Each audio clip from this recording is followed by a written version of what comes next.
The Airlinet System 2 is insane, and there are a plethora of airline companies of varying sizes and models in this world. One of them is a massive airplane that trembles the earth upon flying. It was an unrealistically large machine, which even had to rearm the runways of the airports. And there was one and only decades. The Antonov An-225 Mriya. 6 engines. 88 meters long. Its wings are spread like a football field, the biggest gigantic aircraft globally. It has Ukrainian name Dream. And because the primary dreams were not necessarily between the possible and the impossible. This is what majority of the people have not succeeded to realize. This wasn't just a plane. The pain was that of a subterranean transport system of the globe that had borne that which was too great, too heavy, or too emergent to have been born elsewhere in the world. They ordered a 200-ton generator that was required in a power plant in Kazakhstan they called Mriya.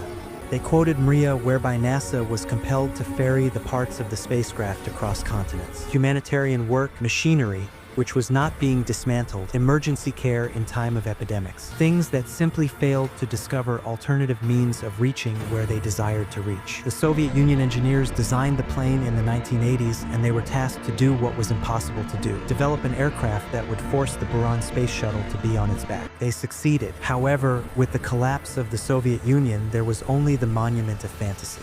A relic from a fallen empire. It sold the dream to the Antonov Airlines, which is a small Ukrainian company. And they did a fine thing. They turned the Cold War exhibition into a life-sustaining element to the contemporary world. The airplane became a hobo who starts fluttering all over the world and the unrealistic. It was in urban centers where none had ever seen. It would pass through the clouds and thousands of people would see it on its way, and a child would be pointing towards the sky when this Leviathan would be passing by.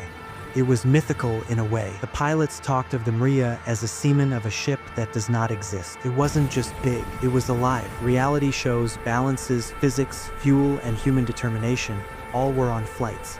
The agency with which it was allied was feeble. This is the case since Mriya was the only child. Entire industries were anticipating the moment when it would be put on solid ground to make it a mendable thing. This was provided by the existence of contracts between it and the other side. Its presence was distorted on its schedules. This machine was a bottleneck in the world logistics, a link in chains, a link that could not be done without, the existence of which none of us ever dreamt of.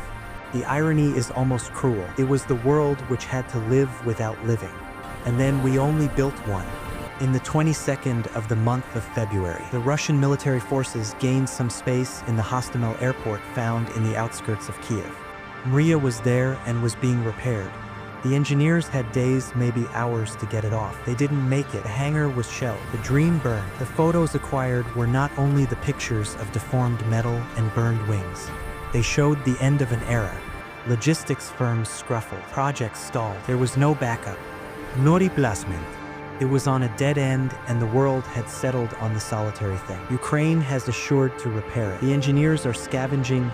Blueprints of the Soviet generation are under scrutiny. Millions of dollars are being crowdfunded.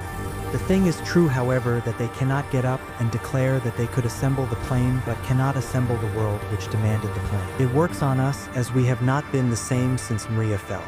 We've found other ways. Planes which make multiple journeys. Ships taking longer routes. Changes in supply chains. Relocation of supply chains.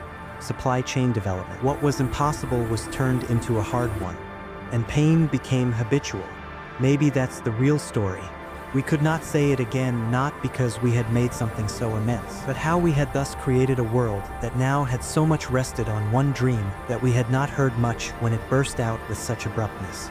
The Antonov An-225 Mriya, the world's biggest airplane, bear the inconceivable one of the machines, reminder, and that in our best, dearest dreams we are still naked as we will care reflect.